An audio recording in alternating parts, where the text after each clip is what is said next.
The stench hit me first. Blood, copper and iron mixed with something acidic that my translator chip could not identify. I stood at the threshold of the medical bay, all four of my ocular receptors focused on the impossible scene before me. The human was dying. No correction. The human should have been dead already. I am called Vorenth, Senior Tactical Analyst for the Kalthari Dominion, and I have witnessed 300 cycles of warfare across 12 star systems. I have calculated probability matrices for battles involving millions of combatants. I have never in all those cycles seen anything like what lay broken and bleeding on that examination table. The creature was small, laughably so, perhaps 2 meters in length, maybe 70 kilograms of mass if you included all the fluids currently leaking onto the floor. One of its appendages hung at an angle that defied anatomical logic.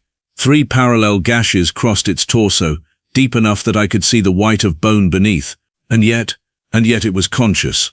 You find this amusing? I asked the medical technician, a nervous Threxian named Pollock who kept making that chattering sound their species produces under stress.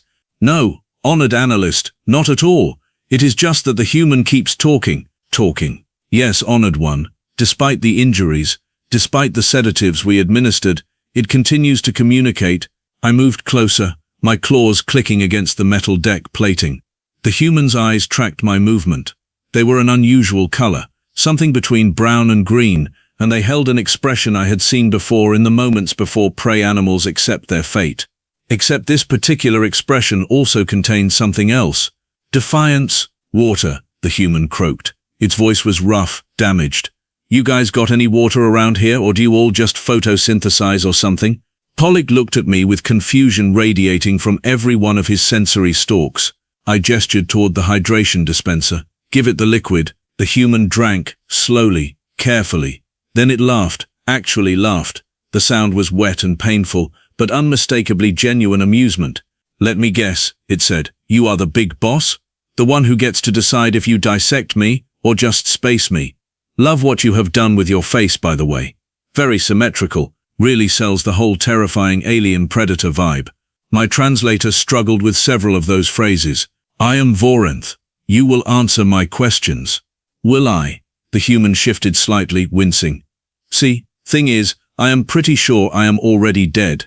Takes a while for the message to reach the brain, you know. So why would I care about your questions? Because you defeated General Kraavix in single combat. This should have been impossible. Silence. The human's expression changed. The defiance remained, but now it was joined by something darker. Memory, perhaps, or satisfaction. Kraavix, it repeated. Yeah, big guy. Real confident. Had that fancy energy sword, the one that could cut through hull plating. What was it called? A severance blade? You know the name. I know a lot of things. Like how your general thought he could execute prisoners for entertainment. Like how he enjoyed making speeches about the superiority of the Kalthari warrior tradition before he killed unarmed civilians. I said nothing. The human continued. There were 47 of us in that cargo hold. 47 humans who survived the colony raid. He was going to kill us all, one by one, to prove some point about human weakness. He started with the kids. The juveniles were eliminated according to military protocol. Military protocol. The human's laugh was bitter now. Right. Very professional, very honorable, except little Marcus was 8 years old, and his only crime was existing in a solar system you wanted to control. My secondary heart stuttered. The humans had names for their young. Of course they did. All species did. But hearing it spoken aloud, in that damaged voice, created an unexpected discomfort in my thorax. Kraavix challenged me, the human said. After he killed 6 children and 2 adults, he announced that if any human could defeat him in combat, he would spare the rest. Thought it was hilarious. A big joke. Humans against a Kalthari War General. And you accepted. What choice did I have? Let him murder everyone? Watch more kids die? You had no weapons, no armor. You were already injured from the initial assault. True on all counts. The human gestured with its functioning arm toward the table beside the medical bed. But I had this. I looked. A blade. No, not even a proper blade. A fragment of metal, perhaps 20 centimeters long, one edge jagged where it had broken from some larger piece of equipment. The handle was wrapped in torn fabric, probably from the human's own clothing. You fought a war general with that? I fought a war general with this, the human confirmed. Well, fought is a generous term. Mostly I got my ass kicked for about 3 minutes. You ever been hit by someone who masses 400 pounds and has reflexes enhanced by neural combat implants? Obviously not. Let me tell you, it is not fun. First hit broke 2 ribs. Second one did something creative to my shoulder. Third one, the one that opened up my torso, that should have been the end. But it was not. No, because Kraavix made a mistake. I leaned forward. My curiosity overrode my tactical training. What mistake? The human smiled. It was not a pleasant expression. He assumed I was fighting to win. All combatants fight to win. Wrong. I was fighting to survive long enough. There is a difference. Explain. The human closed its eyes. 3 minutes of combat. Kraavix was toying with me, making it last, showing off for the other guards. His severance blade could have cut me in half at any moment, but he was using it for shallow cuts, pain without death, entertainment. This is standard procedure for psychopaths. Yeah, I get it. Anyway, minute 2, he delivers that big hit to my torso. I go down, blood everywhere. Everyone thinks it is over. Hell, I thought it was over. But when I hit the deck, I landed next to the remains of our shuttle's hull plating. That is where I found my little friend here. The human nodded toward the broken blade. So when Kraavix came in close, when he leaned down to deliver his final monologue about human inferiority, I had exactly one opportunity. You attacked. I attacked. Not his body. That armor would have stopped my toy knife. Not his head, too well defended. I went for the hand holding the severance blade, specifically the tendons in his wrist. My combat analysis protocols activated automatically. Insufficient damage to disable a Kalthari warrior. You would think so, except I was not trying to disable. I was trying to make him drop the sword. And you know what? Severing the flexor tendons in someone's wrist, even a big scary alien wrist, tends to make their fingers stop working properly. He dropped the blade. He dropped the blade. Right onto the deck. And suddenly we both had the same idea at the same time. A scramble for the weapon. A scramble for the weapon. He was faster, stronger, got there first, but I was closer to the activation stud. The human's smile widened. Do you know how a severance blade works, Vorenth? The energy matrix requires the user to not be standing on a metal deck when someone activates it without proper insulation. Physics, you know. Energy seeks ground. And your general was wearing boots with conductive plating. Silence filled the medical bay. You killed him with his own weapon. I killed him with electricity and poor footwear choices. The actual blade just sort of fell through him after the current stopped his hearts.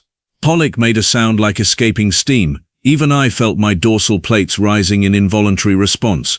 This story is implausible. And yet, the human gestured to itself. Here I am. And Kraavix is currently occupying several different containers in your morgue. Reality does not care about plausibility. I accessed the combat logs, the security footage from the cargo hold, frame-by-frame analysis of the confrontation. The human was telling the truth, all of it. The other prisoners, I said slowly, what happened to them? Your soldiers panicked when their general went down, started shooting. I grabbed the severance blade, managed to cut through the cargo hold door controls before I collapsed. 40 people escaped into your ship's maintenance corridors. The human coughed. No idea if any of them made it out alive. They did not. We recaptured or eliminated all escapees within 6 hours. Well, at least they had 6 hours. The casual acceptance in the human's voice disturbed me more than its earlier defiance. You knew they would not survive. I knew they had a chance. Better than waiting for execution. You sacrificed yourself for a temporary reprieve. I sacrificed myself so 40 people could try to live. The fact that your people are efficient murderers does not change the value of that choice.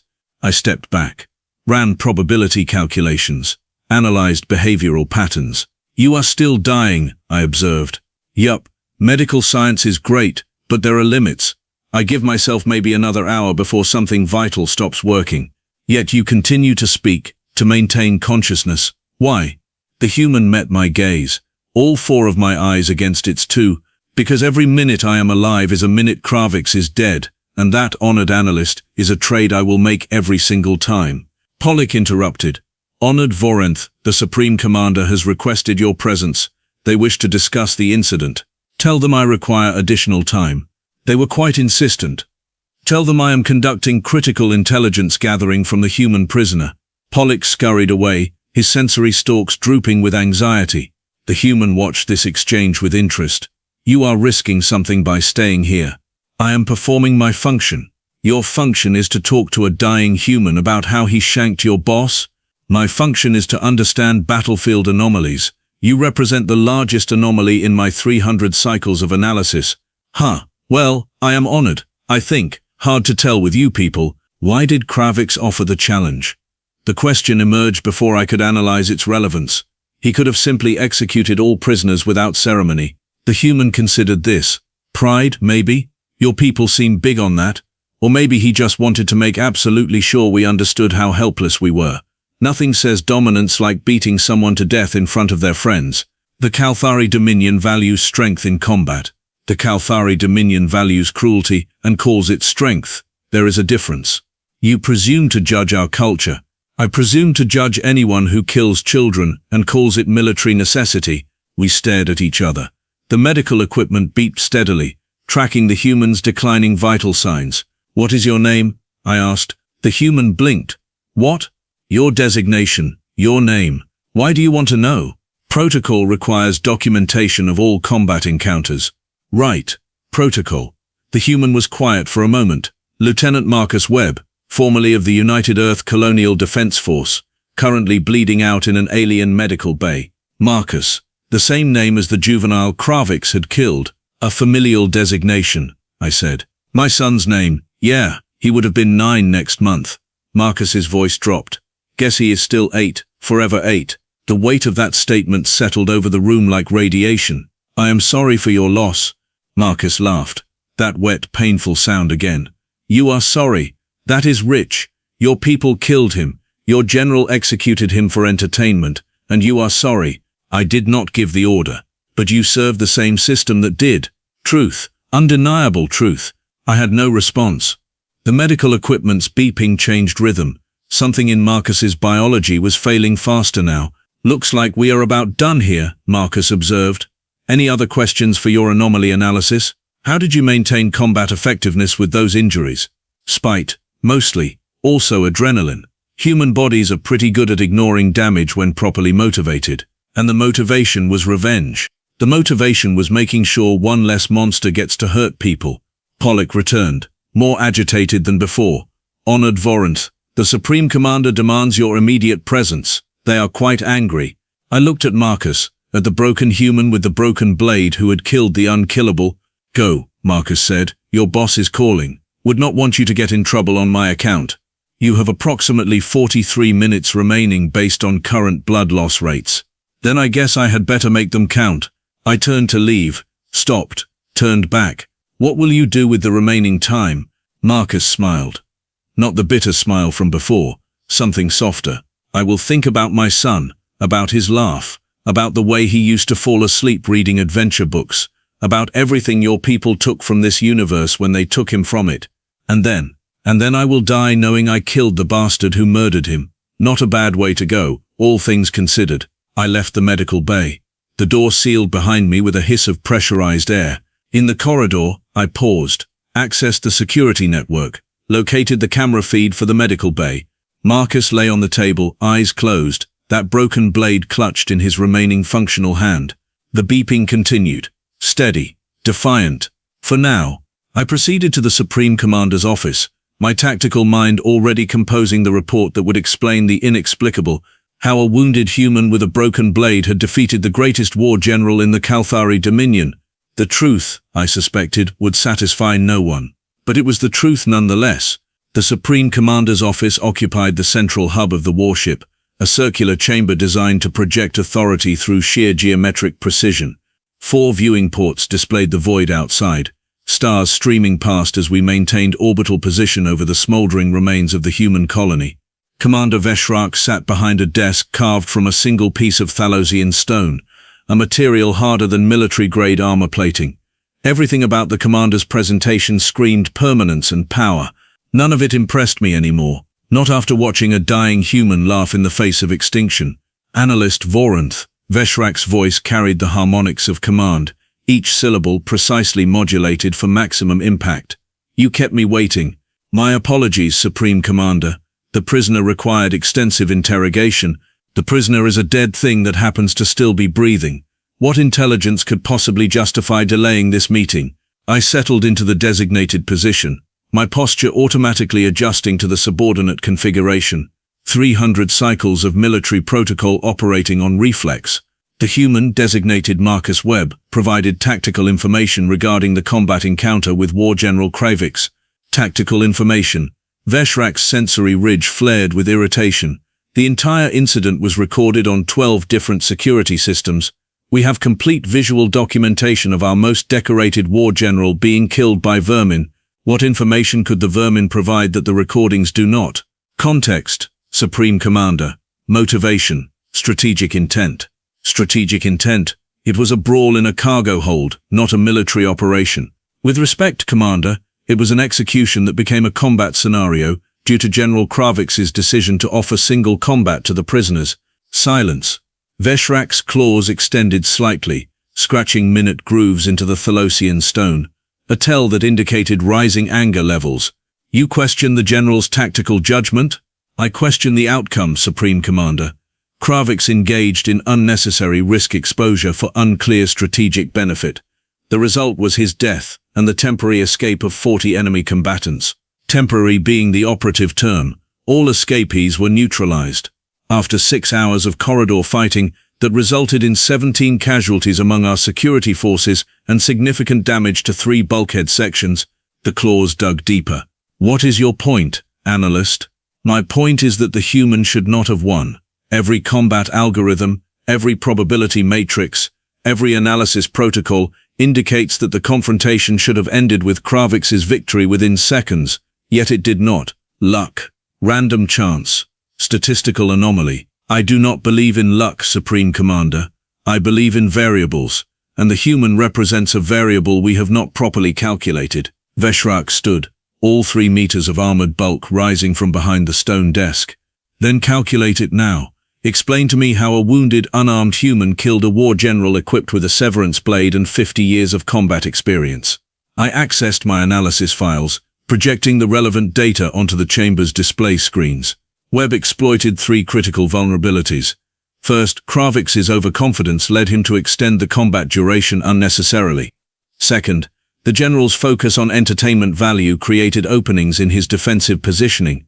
Third, Webb demonstrated tactical creativity that exceeded predicted parameters for human cognition under extreme stress. Tactical creativity. You mean he got lucky with a piece of scrap metal? No, Commander. He identified and executed a multi-stage attack sequence that specifically targeted the general's equipment rather than his person. This suggests prior knowledge of severance blade mechanics and the capacity for rapid environmental assessment under combat conditions. The display showed the critical moment, frame by frame, Marcus hitting the deck, his hand closing around the broken blade fragment, the subtle shift in body positioning as he calculated angles and timing. Look here, I indicated. Webb positions himself to block visual access to his right hand. Kraavix cannot see the improvised weapon. When the general leans in for verbal intimidation, Webb has already pre-staged his strike. The attack on the wrist tendons is not random. It targets the specific anatomical structure necessary for grip maintenance. All species have tendons. Yes, but Webb targeted the Kalthari wrist structure specifically. Our tendons run closer to the surface than most species due to our exoskeletal adaptations. This is not common knowledge outside our medical personnel. Veshrak turned away from the displays, staring out at the stars. What are you suggesting? I am suggesting that the humans possess more comprehensive intelligence on our physiology than we suspected. I am suggesting that Webb's attack was not improvised desperation, but rather the execution of pre-existing tactical knowledge. Impossible. The humans had no access to our anatomical data. Webb's file indicates he served as a Colonial Defense Force instructor for close-quarters combat. His military record includes 15 years of service across 7 conflict zones, against other humans, against pirates, separatist groups, and at least 2 encounters with non-human hostile forces. Webb was not a civilian, Commander.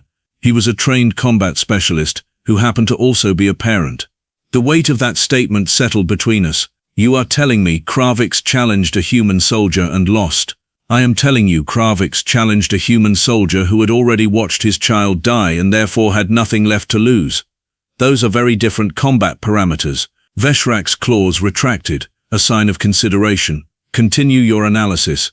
Humans operate on emotional fuel in ways we do not fully understand. Our species fights for territory, resources, dominance, hierarchies. We have clear tactical objectives, but humans, when properly motivated by grief or rage or protection of others, appear to bypass normal survival protocols entirely. Suicidal tendencies are not tactically advantageous, except when they allow the individual to take actions that rational self-preservation would prevent. Webb accepted fatal injuries as the cost of disarming Kraavix. No Kalthari warrior would make that trade, because it is foolish, because we value our own lives appropriately. Humans seem to possess a sliding scale of self-worth that adjusts based on external factors. In this case, Webb calculated that his death was acceptable if it resulted in enemy casualties and potential survival chances for other prisoners. Veshrak paced the office perimeter, a behavior pattern indicating deep analysis. How many humans remain in our detention facilities? I accessed the population databases. Across all vessels and installations, approximately 2,300 prisoners from various colony raids. And how many have military backgrounds similar to Webb? The query ran through multiple security filters. The answer emerged slowly. 467 individuals with documented combat experience. Another 800 with civilian defense training or militia service. Over half. Yes, Commander, and we have been treating them as standard prisoners, mixing military and civilian populations, providing opportunities for organization and communication. I understood where the analysis was leading.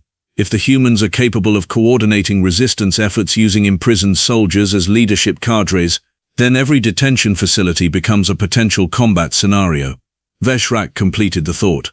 How did we not identify this vulnerability earlier? Because our psychological assessment protocols assumed all species value individual survival above collective action.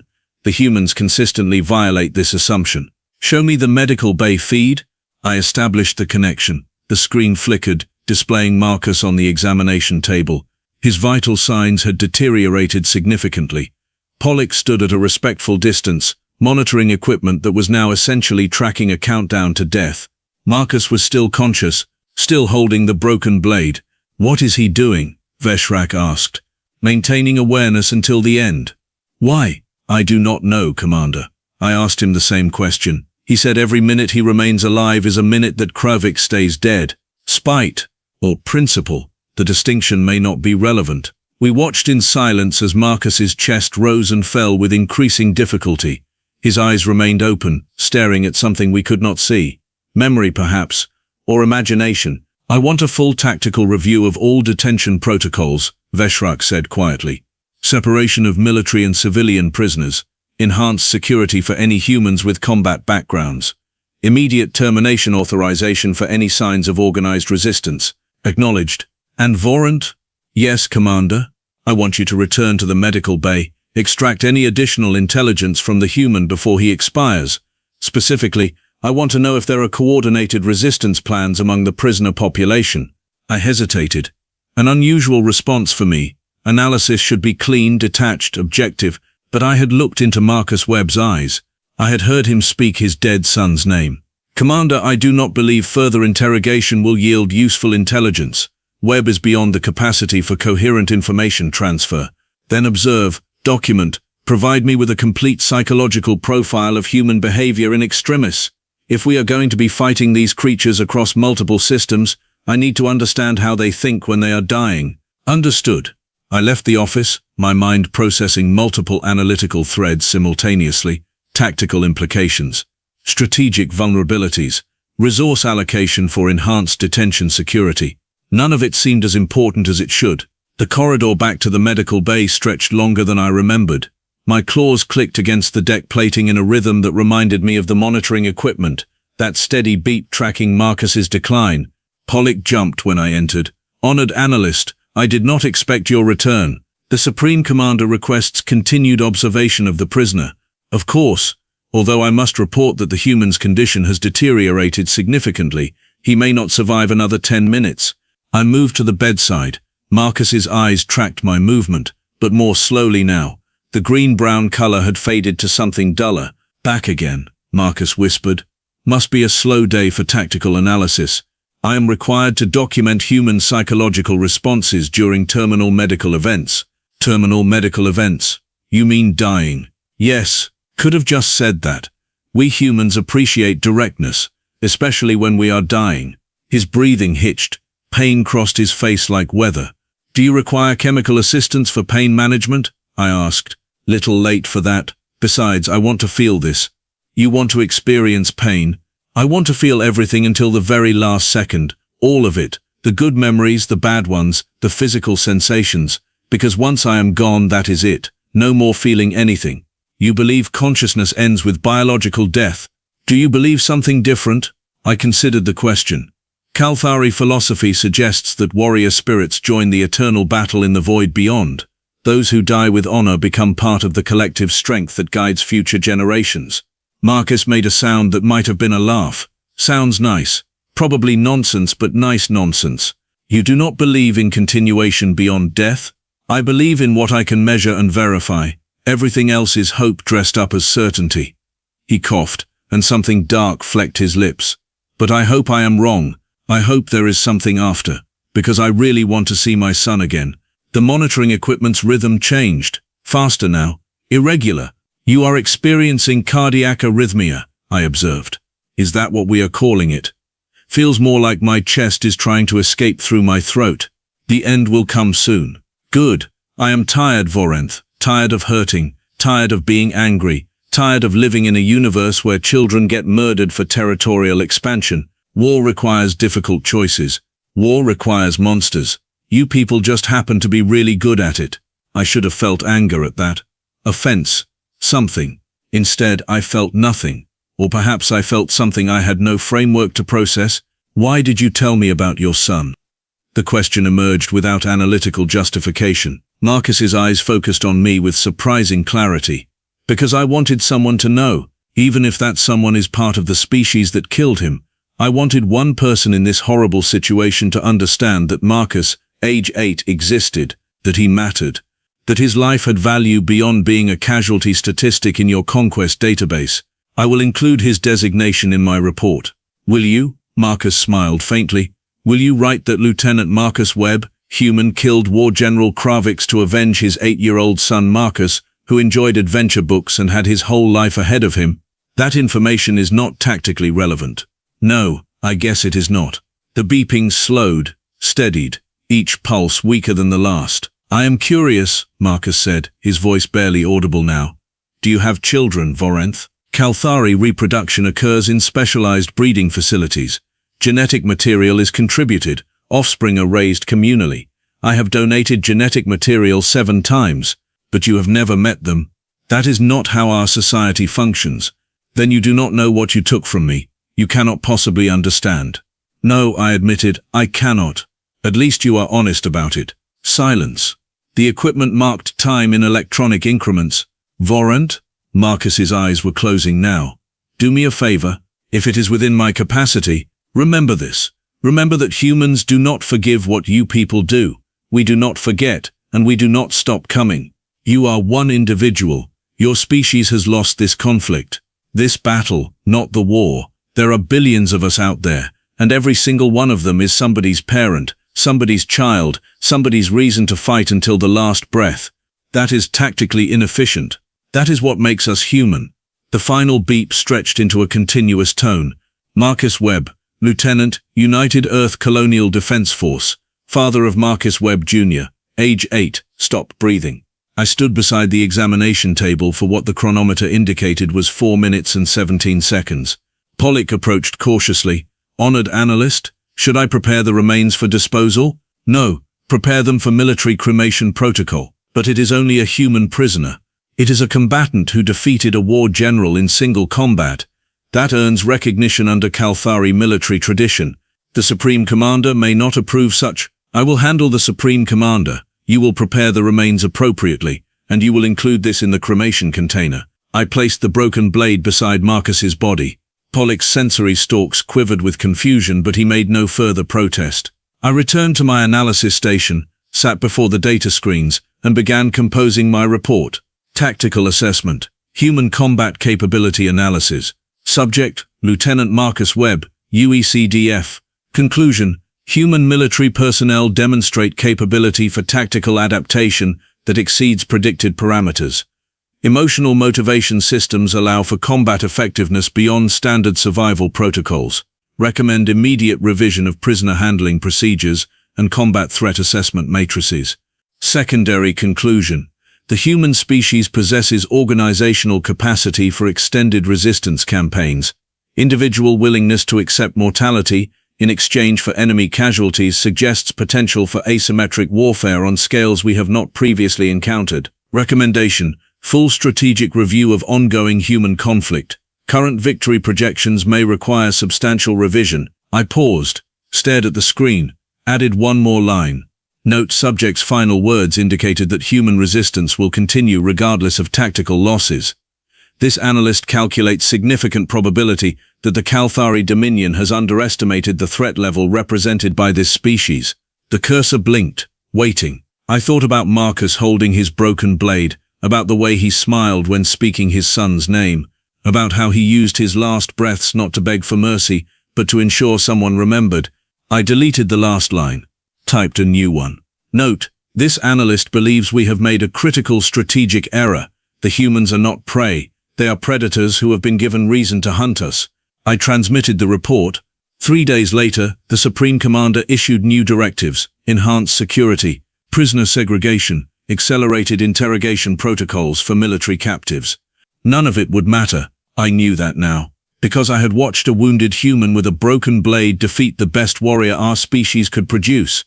And if one human could do that, what could billions accomplish? The thought kept me awake during rest cycles. Still does. Even now, 40 cycles later, as the human fleets burn through our outer territories, and our military commanders struggle to understand enemies who refuse to surrender, even when defeat is mathematically certain. We called them weak. We called them inferior. We were wrong. And Marcus Webb, lieutenant, father, warrior, tried to tell me that with his dying breath. I should have listened better. We all should have, but we are Kalthari. We do not listen. We conquer. Or we did, until we met the humans, until we gave them reasons to fight that transcended logic and survival and tactical advantage, until we created an enemy that would never ever stop coming. The war continues. We are losing. And every time I review the casualty reports, every time another war general falls to human tactics that should not work but somehow do, I think about a broken blade on an examination table. I think about a father's final smile. I think about the price of underestimating those who have nothing left to lose. The humans taught us that lesson. We paid for it in blood. We are still paying, and we will keep paying until either they are gone or we are. I know which outcome is more likely. I have run the probabilities. The numbers do not lie. Neither did Marcus Webb. He told me we were doomed. I am beginning to believe he was right.